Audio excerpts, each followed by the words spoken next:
All right, we are live. Rock and roll. State of the Network's, what is it, June 19th? Joey's coming in hot here from, I believe, what is it, LoRaWAN Live? Joey, what's going on, dog? Let me see if I can fix your camera here. I can't hear anything. Okay. Hey, there you are. What's up, Paul? Good to see you. Back on the show. Oh, there, yeah. Super cool. I'll let you guys go if you can or anything, but good to see you guys. Good to see that you're out there doing the LoRaWAN stuff and checking it all out. Cool. All right. All right. We'll pop I'm them going to off. throw some AirPods in. I'll give you a little update. Cool. Let's see. Oh, Joey's actually coming Sorry, back Paul. in. There we go. Okay. Can you hear me now? Hey, There we go. Is that a little bit better? that's much better. It was very Okay. loud. Yeah. Looks like there's a significant amount of delay here. Yeah, I guess that's German telecom for you. Okay. Cool. Look, so tell me what you're doing, and then I'll get you back to the event. What's going on? Yeah, so just wrapped day one of the public end of LoRaWAN Live. So it is beer time and standing around and chatting and getting to see everybody. But typical, a lot of great conversations going on, people building cool stuff across the whole industry. A lot of discussion. One of the things people keep asking me about is like, what do you intend to push as a board of director for the LoRa Alliance?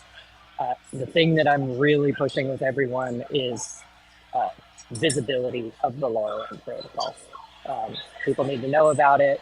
Somebody in the opening slides today had these really depressing stats. This is coming from a system integrator that's in the LoRaWAN ecosystem, and they're like 20% of people are building LoRaWAN, 20% of people are thinking about LoRaWAN, and 60% of people have never heard about LoRaWAN. And so I think that's really the number one thing that I want to see some steps forward from the LoRa Alliance and progressing. And so anyone that I can get to bend their ear, that is my message to them. Nice. It seems like 60% is low. Most people I know have not heard of LoRaWAN. And I'm already hearing stuff about I Halo, would tend to agree. Yeah. So that was probably a little bit conservative, but that was the number they came up with. Interesting to see that as part of the keynote. Cool. So just getting the word out about LoRaWAN is kind of the main push in your new position on the LoRaWAN Alliance, or the LoRa Alliance, sorry. Yep. Okay. And of course, opened up, hanging out with Paul Jubin from Uplink Network is here. A lot of good discussion around helium, hearing a lot of good sort of solutions that are coming out. We've got Flavin of Glamo's fame. There he is back there. Yeah. Love it. So yeah, a lot of cool familiar faces out here, people building really cool stuff. He's been building a ton of new solutions, LoRaWAN sensors. So yeah. Okay. Yeah, standard good stuff. Oh, I'm getting a picture taken. Ooh, very fancy. Hopefully it's not too loud, but I wanted to share a little update from the front lines here. Cool. Yeah. Thanks, dude. Yeah, thanks for calling in. I know you got stuff to do there when you're at those events. Like, you got to meet people and get after it, but I appreciate you taking time and jumping in. Yeah, it's a wild ride. The jet lag is a real deal. You got Quando right behind you. Let me see if I can get the busy light in the frame here. Oh yeah, let's get a busy light. Are they back there? Oh yeah. Can you see that thing? Yeah. Can I? It's just barely there. Oh yeah. Yeah, bring it closer. Let's see if I can get. I don't know if I can. Get it done. There it is. All right. Yeah. Well, he's chatting with somebody, so I won't bug him. But they're here. I actually have one of these sitting on my desk right now. I've been working on this little side project of a friend wants to build. He registered the domain name isthesaunahot.com because he has a sauna in his backyard and he just wants to have anyway. So Nice. We're building that on helium, and I want to stick up one of those busy lights so that it changes its color gradient based on the sauna temperature or something. Yeah. I think it'd be fun. Yeah. No, I'm going to set this It's thing like up to slave off the AI thing. So if it's running one GPU or two GPUs or three GPUs, like it'll change different lights, Ooh, so I you like can see it. what's going Yeah. on. So Yep. let's see. Siegfried's asking, does the German Network Regulation Agency need education on LoRa? Sure. I haven't heard any pushback, but education is just always educate. Yeah. Yeah. Yeah. Okay. Cool. Well, it sounds like you got your hands Yes. full out there. Yeah. Ripping, dude. Go do Cool. your thing. Yeah. Thanks for coming on. Thank you. All right, buddy. Thanks for letting me hop in here. Yeah. Heck yeah. Thanks for signing in. See you later. Bye. Cool. So that is Joey out at, what was it, LoRaWAN? I think LoRaWAN Live out in Deutschland in Germany. So super cool. Oh, read the next thing. Smart meters, electricity have to have a wireless technology included in Germany, but not LoRa. Got it. Oh, I should have asked Joey. I'll ping him later. So it seemed like he was pretty busy. And I know at those events, you're like the whole point is to meet people and talk to them and see what's going on. So I'm glad that he at least took a little bit of time to chat with us.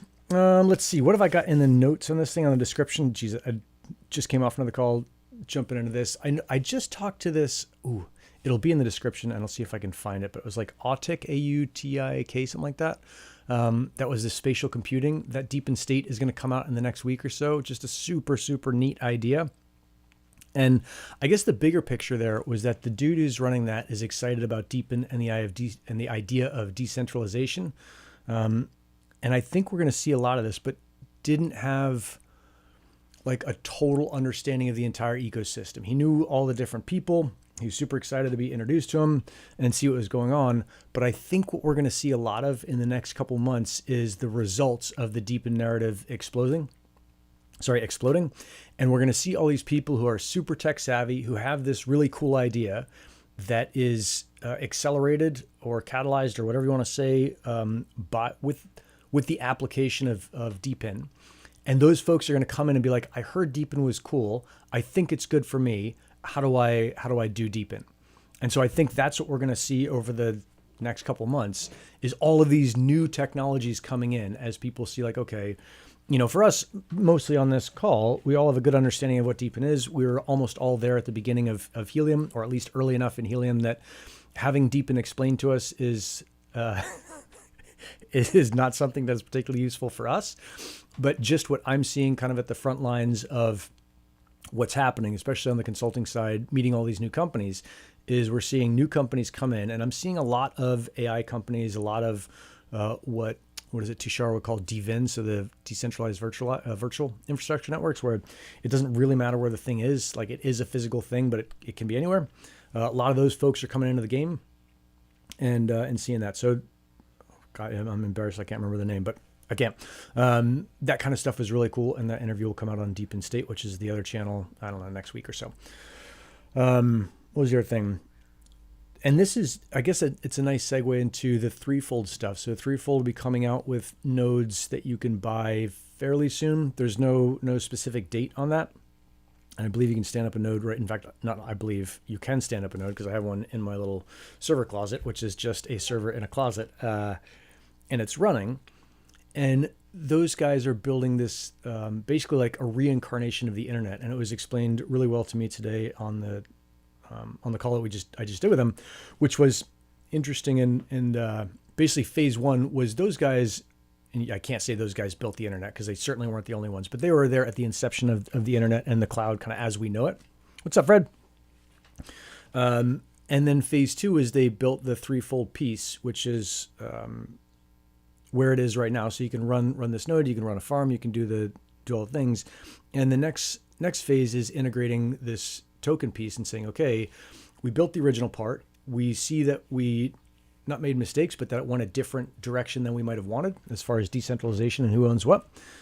We are going to take the expertise we have over decades of having built this stuff, and we're going to apply it to this DePIN model. And this is like, I think, classic example of what I just explained, where we're getting not just someone who came in a couple years ago, like me, like just came into LoRaWAN in 2019. I had no idea what LoRaWAN was.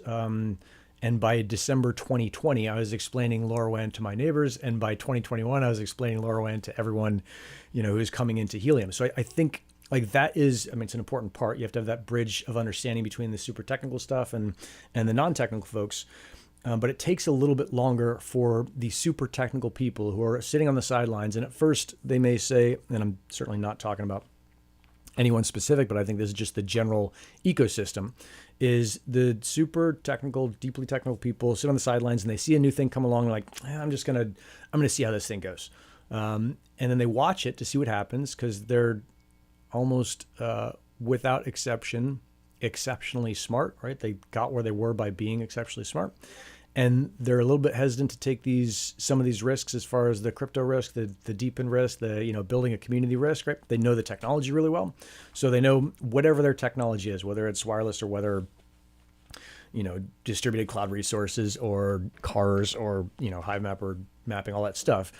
Sometimes those folks leap sooner, right? Ariel at Hivemapper leaped way faster, and the folks over at Demo jumped way faster than anyone else. But there are other people who are super competent in what they're doing, and they are now saying, okay, I can see how this thing works.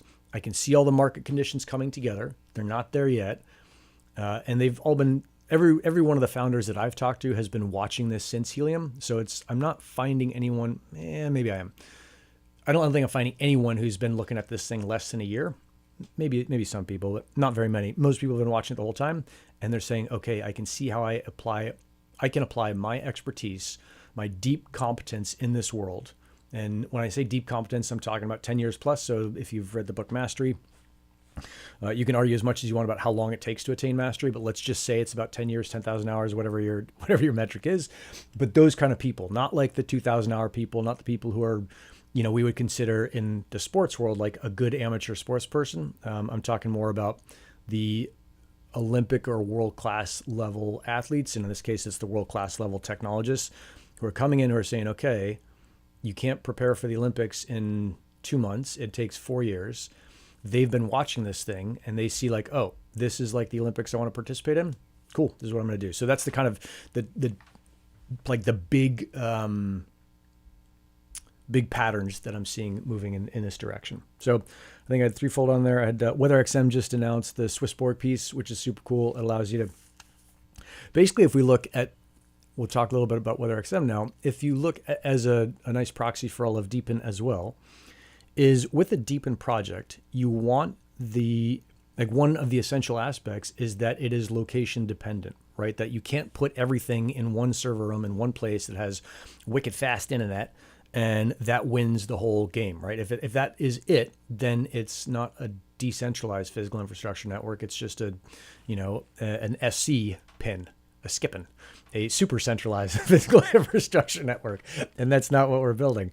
So the decentralized location piece is super important. And in order to achieve that, you can look at any map of any of these DePINs and you see that right now, for most of the DePINs, the pattern of deployment is throughout the developed world, right? With like little specks in the rest of the world. And what we need for a proper DePIN for a lot of these things, where you're talking about Auki, where they want to be able to, precisely allow positioning to happen anywhere in the world, not just in the developed world, although the developed world can have more money going into it, so it's more enticing to hit that first. But they want the entire thing, is you need locations everywhere. And so the next big problem to solve for these projects, or one of the next big problems to solve for these projects, is how do you get a piece of hardware into a place where that piece of hardware might be, might cost a month's salary or 2 months' salary or a mortgage payment, wherever it is, where it doesn't cost that here, right? We can make up whatever numbers you want. Let's say your mortgage, you bought your house for $400,000 or $500,000.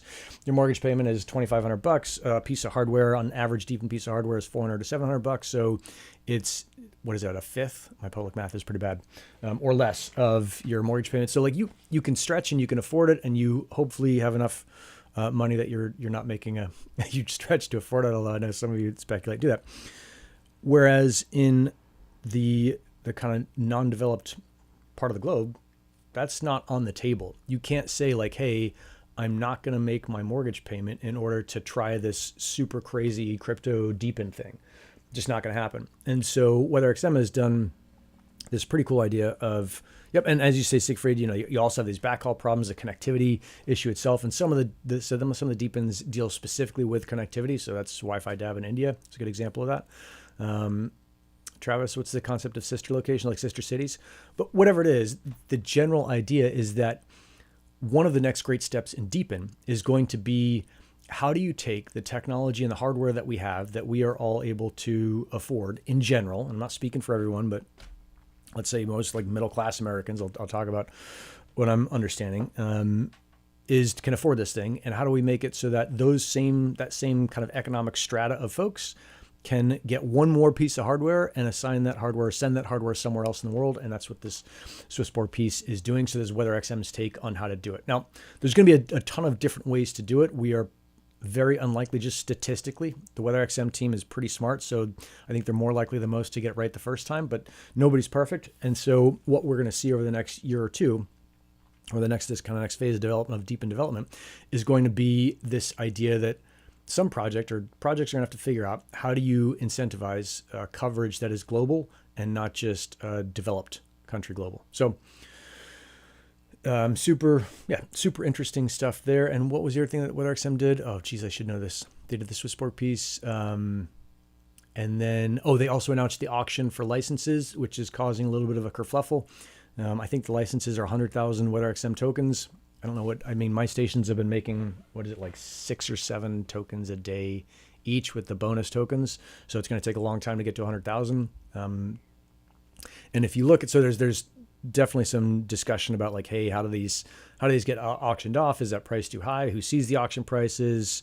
What do you get for that, et cetera, et cetera. But I think it's this really good attempt at like, hey, this is what a DePIN does. It produces this data and it sells that data. You can't just produce the data and give it away for free and hope the tokens do something. Like that's not how it works. So I think that is also really exciting to see.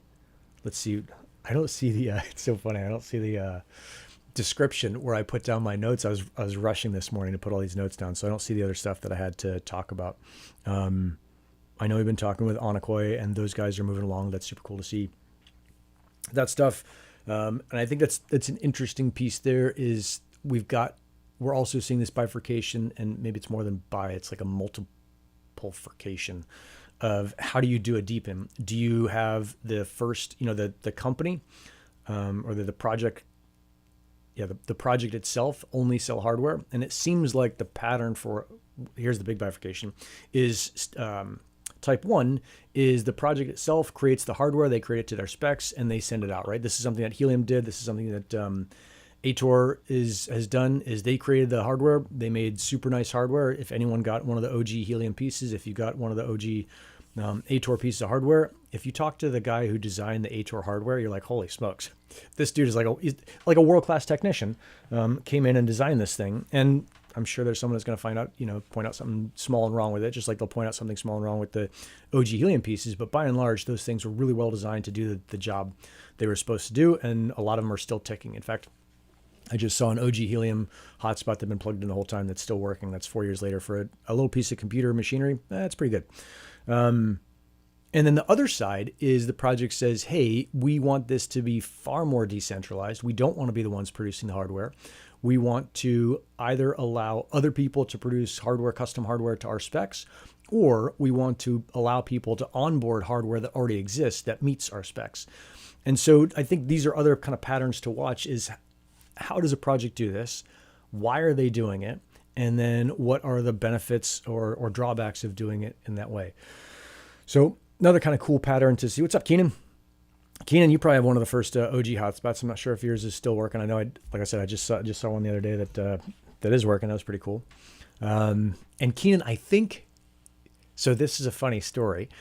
Keenan, you probably remember this, is that Helium did this thing 3 years ago, where they auctioned off NFTs. And when you bought the NFT, it was in Seoul. At the time, I don't think they'd announced they were going to Solana. I think this was a year before the Solana piece, or maybe 9 months before the Solana piece. So maybe we knew we were going, but wasn't there. And there was this huge deal. There's only going to be 10 NFTs auctioned off, and you had to buy Sol to get them. And it was funny because at the time, Helium was more or less not the only game in town, but one of like three. I think it was Helium, Hive Mapper, and Demo were probably like the three big ones out there. Maybe WeatherXM was banging along, but it clearly hadn't had the TGE yet because that just happened. And so I think a bunch of us, I know I did, I went and I had a ton of HNT at the time. And I was like, oh, I'll just convert this HNT to this like stupid token called Sol. Who knows about Solana? Like, it's a crazy thing. It's funny because Solana, the town, is right up the street from me in San Diego. It's in North County, San Diego. So I could probably leave my house right now, strip off the headphones, and be in Solana itself in about 23 minutes from now. So it's funny that it's so close. And I'd always seen it as like, okay, it's some, blockchain thing, whatever, who cares? It's some L1. So like, oh, I'll buy these things. And on Metaplex, that was it, yeah. And so I forget how many Sol I bought. In fact, I forget how much the whole thing was costing. But it was something where, I don't even remember. Did I buy 100 or 200? I forget the number of Sol I bought, but I traded in a bunch of HNT because I really wanted one of these Helium NFTs. I thought it was super cool as part of NFT Summer. You got one. In fact, I think you beat me out on the NFT that I wanted, which I think was the Lobster Kina, because we were laughing about it in Discord. Is you outbid me by whatever it was a little bit. And so the auction ends and I'm like, oh, I got all this stupid Solana. And that was when Solana was at like $15 or something. I'm like, I'll sit on it. And I forgot about it. And then of course Solana did its thing and now we're all on it. And it turns out that was like a nice forcing function for me to get into Solana accidentally. So yeah, funny kind of side story, but a good example of the nice side of when you make a risky bet and it works out. So yeah, funny thing there. Let's see. So I wanted to hit that. We talked about the auction for WeatherXM. We talked about whatever that project was that's doing spatial computing. And you can just watch the Deep in State interview on that. I'll do a much worse job of explaining that whole thing than the founder does. And that'll come out, like I said, next week. And then what else is going on? I've been working on this, what is it, over the shoulder? So this thing right here is this 𝐒𝐩𝐸𝐻 server. Has been super fun to work on. I finally got it put together with help from all the app fuckers. You can enjoy Solana Beach. Yeah, totally. It's actually a pretty nice place. I'm still having problems. It's running Proxmox, and now I'm super new to this, so I may be saying this wrong. So there's a Proxmox server on there, and the idea is that there will be a ton of VMs, of virtual machines, and I will be able to allow different folks to sign into Proxmox, create their own server, and these will be trusted people. So just a couple of them. This isn't something that I'm going to make open, at least initially. And then we all get to experiment with a server that maybe not everyone wants to spend the money on. So that seems like a super cool thing to do. But because I'm not super experienced at this, I don't have the settings set up right so that my Unify network and this thing are not talking. So I think I've got the Proxmox piece working on this piece. When I'm going back and forth with ChatGPT, it's telling me all my Proxmox settings look good, and I'm pinging this and getting that, but it can't talk to the internet. And I can see it on my network, but I can't talk to it. So that's kind of the job for the rest of the day, is get that thing up and running so that I can then start sharing out those resources, and we can experiment with what running a private LLM looks like. One of the things I'll be running, and I've talked about this before, is, I think Travis remember this last time, is I'll see if I can do my taxes. And then I think I'll stand it up so that it's a chat bot for paleo treats, which would be super nice for us. It'd give Lee a little bit of a break. And then if I do that, I might as well put a chat bot on gristleking.com so people can check that out and run that whole thing from there. And we'll see if that's going to be too much of a load for it or not. So yeah, that's been taking up most of my time. And then the other piece, I'm heading out to finish this off today, is I upgraded one of the Wingbit setups I had. It was on, I don't think I have the old stuff. Oh yeah, it's over there. I had one of, let's see if I can grab it. You can just see it.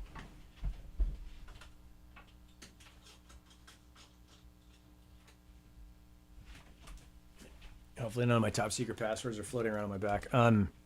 I had this setup, which was the original setup that I had bought and ended up recommending for Wingbits. So what is this thing? The radar box, this guy, and then the New Relic, Sawbird, something or other. And then this antenna here, which when we first started doing it, everyone thought was going to be, badass, and turns out to not be badass.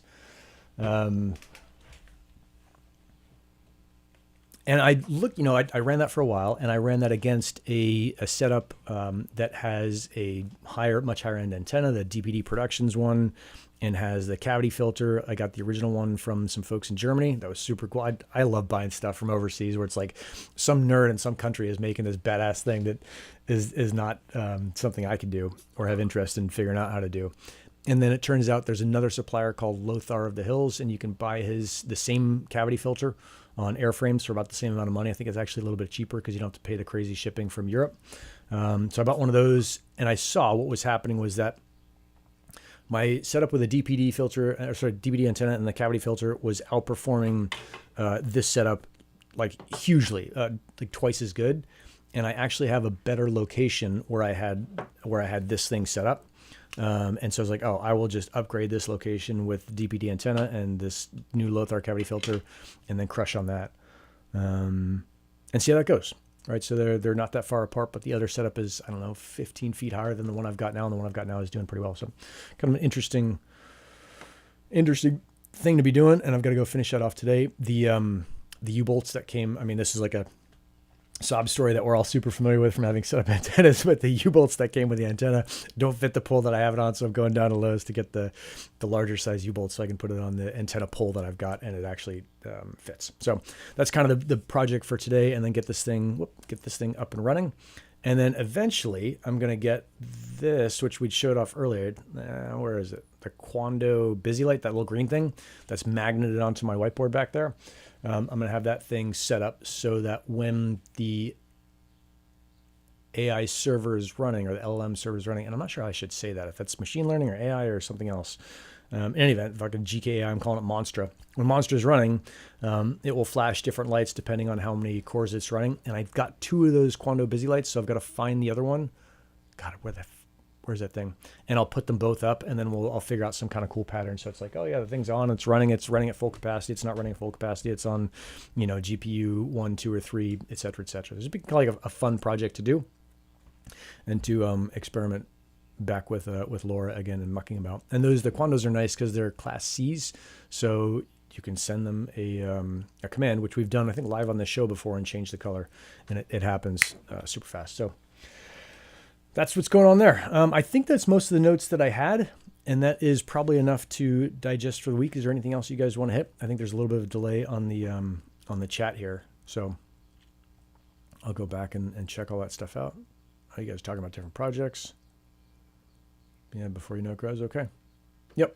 Bunch of cool projects going on out there. I think that, one other interesting thing that I'm seeing is there's like this super turbulence in this general pattern of, we're seeing, how would I say this? They're not false flags, but there's folks who are there's projects building DePINs where they're basically all of these different, like GPU DePINs is the easiest one, are competing and offering the same banks of GPUs. I was talking to one founder the other day where he's like, hey, I've been doing this for years and years and years. Like, let me tell you that all of these different projects that are getting stood up there saying rent our GPUs, they're basically, and I'm making this number up because I don't remember the actual number. There's basically like, whatever, 10 server centers in the world or whatever it is with GPUs, like 10 projects that have a ton of these GPUs.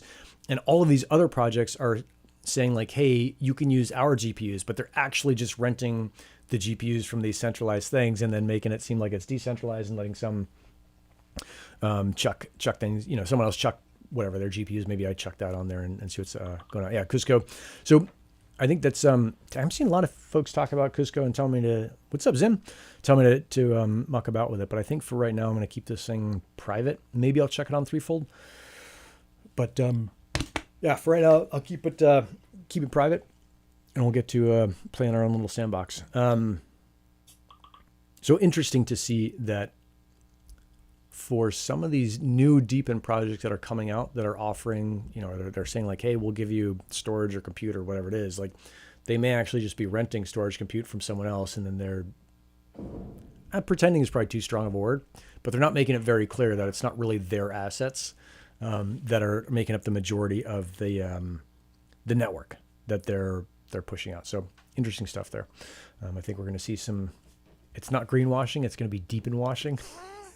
where people are like, oh yeah, I'm a DePIN too. Hey, I'm a DePIN. It's like, let me just make sure that I do my due diligence and all these things. And I think, yeah, we'll see how that shakes out. So yeah, just like an MVO. Yep. Totally. Using the same infrastructure, which is, I mean, it's against the core piece of DePIN, which is that we all own our own infrastructure and that we take that infrastructure and earn tokens based off of providing a, unique and useful service. So, okay. Yeah, I'm going to get this thing up and running. That's my, my main thing for this morning. I'm not going to burn too much time here. So I think that's it. Some admin stuff. I'm going to be traveling the next, I don't know, week or two. So the show next week will be from England. And then I think the week after, although maybe I'm flying the next weekend. So if you sign in the next week or two and the show's not on, either I got pulled away and I'm doing something while I'm on vacation, which really means that I'm just in a different place with different people, but doing a lot of the same work. Or I may be in the air flying and just can't run the DePIN state or the Gristleking state of the network. So yeah, that's it. The cloud is just someone else's computer. Yeah, and I think it's an interesting piece. It's like, whose computer is it? Is it, Travis, is it like just yours and my computer and Vortal and a couple other folks? Or is it actually, Auki Labs, AUKI, that's the one I was trying to think of.